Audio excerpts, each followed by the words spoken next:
Have you ever wished for a shield? A kind of invisible armor that could protect you from all the hurt the world can throw at you. Imagine a life where criticism doesn't sting, where betrayal doesn't break you, and where nobody's words or actions can ever truly wound you again.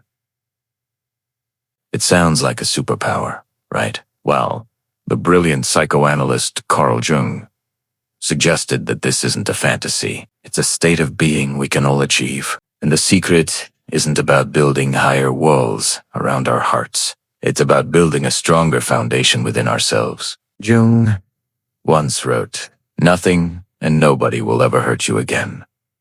This powerful statement isn't a promise of a world without pain.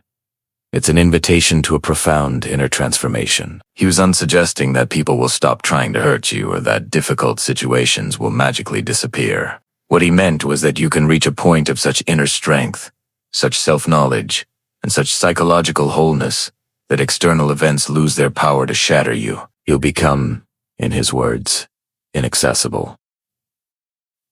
So, how do we become inaccessible? It starts with a journey inward. Jung called this process individuation. Think of it as becoming the most authentic, complete version of yourself. It's about discovering who you truly are, separate from society's expectations, your family's projections, or the roles you play every day. Most of us walk around wearing masks. We have a professional mask for work, a social mask for friends, maybe even a family mask. Jung called this mask the persona. It's not necessarily a bad thing. It helps us navigate the world, but the danger comes when we mistake the mask for our true face. When our self-worth is tied to how well we play a role, we become incredibly vulnerable. If someone criticizes our work, we feel like a failure. If a relationship ends, we feel worthless. Why? Because the attack isn't just on our mask. It feels like an attack on our very soul. To become inaccessible, you must first acknowledge your mask and then dare to look at what's behind it. This means confronting the parts of yourself you'd rather ignore. Jung called this the shadow. The shadow contains all the things we repress: our insecurities, our fears, our unacceptable desires, our anger. It's the dark side we don't want anyone, including ourselves, to see. We spend so much energy pushing the shadow down, pretending it doesn't exist. But here's the paradox. The more we ignore it, the more power it has over us. It projects itself onto others. Have you ever been intensely irritated by a quality in someone else? Maybe their arrogance or their laziness. Jung would say that often what we can't stand in others is a disowned part of our own shadow. By judging them, we're avoiding looking at ourselves. The path to invulnerability is to turn around and face this shadow. It's about accepting that you, like every human being, have a dark side. It doesn't mean acting on your worst impulses. It means acknowledging them with compassion and curiosity. You say to yourself, yes, I have this capacity for anger. I have this insecurity. When you integrate your shadow, you take back your power. You're no longer afraid of being found out, because you've already found yourself out, and you've accepted what you found. When someone tries to hurt you by calling you selfish, for instance, it doesn't land with the same force. A part of you can calmly say, yes, I am aware of my selfish tendencies, and I'm working on them. The accusation loses its venom because you've already neutralized it with self. The next step in this journey is what Jung called connecting with the self with a capital S. The self is the totality of who you are: your conscious mind, your unconscious mind, your persona, and your shadow. It's your center, your core. It's the wise, whole, and unbreakable part of you. Think of your ego, your conscious I, as the captain of a small boat on the surface of the ocean. The ocean itself is your unconscious, vast, and deep. Individuation is the process of the captain learning to navigate not just the surface waves, but the deep currents of the entire ocean. The self is the whole ocean. When you are connected to the self, your sense of identity is no longer based on external validation. It's anchored in something deep, stable, and eternal within you.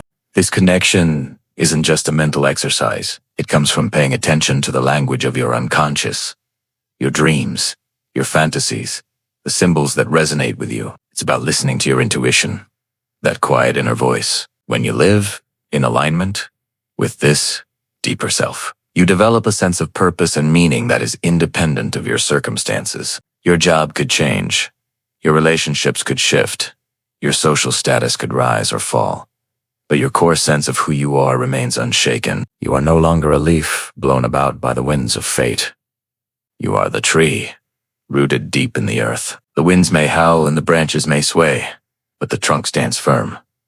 Let's make this practical. How does this look in everyday life? Imagine your boss unfairly criticizes your work in a meeting. The old you might have felt a hot flush of shame, replaying the words for days, feeling worthless and exposed. The individuated you, however, experiences it differently. You still feel the initial sting you're human, after all, but it doesn't penetrate to your core. You can separate the event from your identity. You might think, my boss is having a bad day, or this feedback is not entirely accurate, but I can see their point from their perspective. Or even, there is a grain of truth here I can learn from. You don't internalize the criticism as a verdict on your entire being. You are the calm observer of the drama, not its victim. You are inaccessible. Or consider a painful breakup. The old you might feel abandoned, unlovable, and that your life is over. The pain is all-consuming because your identity was fused with the relationship. The individuated you still grieves the loss of the connection. Of course, the sadness is real, but underneath the grief, there is a solid ground of selfhood. You know that you are whole and complete on your own. Your value doesn't depend on being someone's partner. The pain is an experience you are moving through, not a state that defines you. The relationship was a part of your story, but you are the author of the entire book. This journey towards becoming inaccessible is the ultimate act of self. It's a lifelong commitment to knowing yourself, embracing all parts of yourself, and living from that authentic core. It's not about becoming cold or detached. On the contrary, when you are no longer afraid of being hurt, you can love more freely, engage with the world more openly, and live more bravely. You can be vulnerable without being fragile. You can be open without being easily broken. You can finally take off the heavy armor you've been carrying, not because there are no more battles, but because you've realized your true strength was never in the armor. It was always within you, and from that place of inner wholeness, nothing and nobody can ever truly hurt you again. Thank you so much for joining me on this deep dive. If this resonated with you, I'd be so grateful if you'd like, subscribe, and share it with someone who might need to hear it. Let's all work on becoming a little more inaccessible to the hurt, and a lot more accessible to our true selves. See you in the next video.